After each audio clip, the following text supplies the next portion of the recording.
ಅಡಿಯೇನ್ ರಾಮಾನುಜದಾಸನ್. ಈಗ ಮೊದಲು ಹೇಳಿದ್ದ ಮಧುರಕವಿ ಆಳ್ವಾರ್ ಬಗ್ಗೆ ಹೇಳ್ತೀನಿ.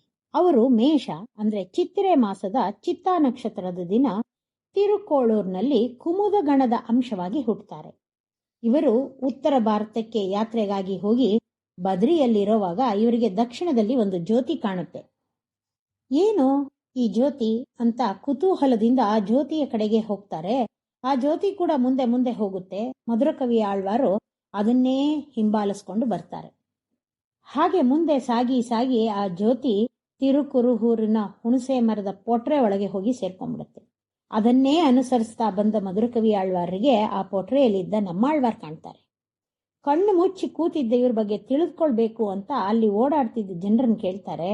ಅವರೆಲ್ಲ ಇವರ ವೈಚಿತ್ರವನ್ನ ಹೇಳಿ ಅವ್ರ ಕಣ್ಣೇ ಬಿಡಲ್ಲ, ಮಾತಾಡಲ್ಲ, ಎಷ್ಟೋ ವರ್ಷಗಳಿಂದ ಹಾಗೆ ಕೂತಿದ್ದಾರೆ ಅಂತ ಹೇಳ್ತಾರೆ. ಮಧುರಕವಿ ಆಳ್ವಾರ್ಗೆ ಹಾಗೆ ಕೂತಿದ್ದವ್ರ ಮುಖದ ತೇಜಸ್ಸು ಆಕರ್ಷಿಸುತ್ತೆ. ಆಗ ಇವ್ರಿಗೆ ಅವ್ರನ್ನೊಮ್ಮೆ ಮಾತಾಡ್ಸೋ ಪ್ರಯತ್ನ ಮಾಡೋಣ ಅನ್ಸುತ್ತೆ. ಆದ್ರೆ ಜಡವಸ್ತು ಅಲ್ಲ ತಾನೆ, ನೋಡ್ಬಿಡೋಣ ಅಂತ ಒಂದು ಕಲ್ಲನ್ನೆತ್ತಿ ನೆಲಕ್ಕೆ ಹಾಕ್ತಾರೆ. ಆ ಸದ್ದಿಗೆ ನಮ್ಮಾಳ್ವಾರು ತಕ್ಷಣ ಕಣ್ಬಿಟ್ಟು ನೋಡ್ತಾರೆ. ಇವ್ರು ಕಣ್ಬಿಟ್ಟು ನೋಡಿದ ಊರಿನ ಜನರು ಆಶ್ಚರ್ಯದಿಂದ ಇವರಿಬ್ಬರನ್ನೇ ನೋಡ್ತಾ ನಿಂತು ಬಿಡ್ತಾರೆ. ಕಣ್ಣು ಬಿಟ್ಟ ನಮ್ಮಾಳ್ವಾರರನ್ನ ಮಧುರಕವಿ ಆಳ್ವಾರ್ ಒಂದು ಪ್ರಶ್ನೆ ಕೇಳ್ತಾರೆ. ಶಿತ್ತತ್ತಿಲ್ ವಯತ್ತಿಲ್ ಶಿರಿದೇ ಪಿರಿಂದ ಎತ್ತೇ ತಿನ್ನುಂ ಎಂಗೆ ಕಿಡುಕುಂ ಅಂತ ಪ್ರಶ್ನೆ ಕೇಳ್ತಾರೆ.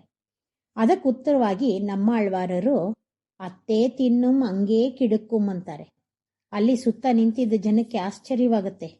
ಅವ್ರಿಗೆ ಇವರಿಬ್ಬರ ಸಂಭಾಷಣೆ ಅರ್ಥ ಆಗದೆ ಹೋದ್ರು ಇಷ್ಟು ವರ್ಷ ಮಾತೇ ಆಡದೆ ಇದ್ದವರು ಈಗ ಮಾತಾಡಿದ್ದು ಅವರಿಗೆ ಆಶ್ಚರ್ಯ, ಸಂತೋಷ ಎಲ್ಲ ಆಗತ್ತೆ. ಮಧುರಕವಿ ಆಳ್ವಾರು ಕೇಳಿದ್ದು ಹೊಟ್ಟೆಯಲ್ಲಿ ಒಂದು ಜೀವಿ ಹುಟ್ಟಿದಾಗ ಅದು ಏನಂತ ತಿನ್ನುತ್ತೆ, ಎಲ್ಲಿ ಇರುತ್ತೆ ಅಂತ. ಅದಕ್ಕೆ ನಮ್ಮಾಳ್ವಾರ್ ಕೊಟ್ಟ ಉತ್ತರ ಅದರ ಕರ್ಮಫಲಗಳನ್ನೇ ತಿನ್ನುತ್ತೆ, ಅಲ್ಲೇ ಇರುತ್ತೆ ಅಂತ. ಅದನ್ನ ಕೇಳಿದ ಮಧುರಕವಿ ಆಳ್ವಾರರು ದೀರ್ಘದಂಡ ನಮಸ್ಕಾರ ಮಾಡಿ, ಇವತ್ತಿನಿಂದ ನೀವೇ ನನ್ನ ಗುರುಗಳು, ನನ್ನನ್ನ ಶಿಷ್ಯನನ್ನಾಗಿ ಸ್ವೀಕರಿಸಿ ಅಂತ ಕೇಳ್ತಾರೆ. ನಮ್ಮಾಳ್ವಾರರ ಜ್ಞಾನದ ಬಗ್ಗೆ ಅರ್ಥ ಮಾಡ್ಕೊಂಡ ಮಧುರಕವಿ ಆಳ್ವಾರರು ತಿರುಕುರುಹೂರ್ನಲ್ಲೇ ನೆಲೆ ನಿಂತು ಗುರುಗಳು ಬರೆದ ಪಾಶುರಗಳನ್ನ ಹಾಡ್ತಾ ಎಲ್ಲ ಕಡೆಗೂ ಅದನ್ನ ತಲುಪಿಸುವ ಕೈಂಕರ್ಯದಲ್ಲಿ ತೊಡಕೊಳ್ತಾರೆ.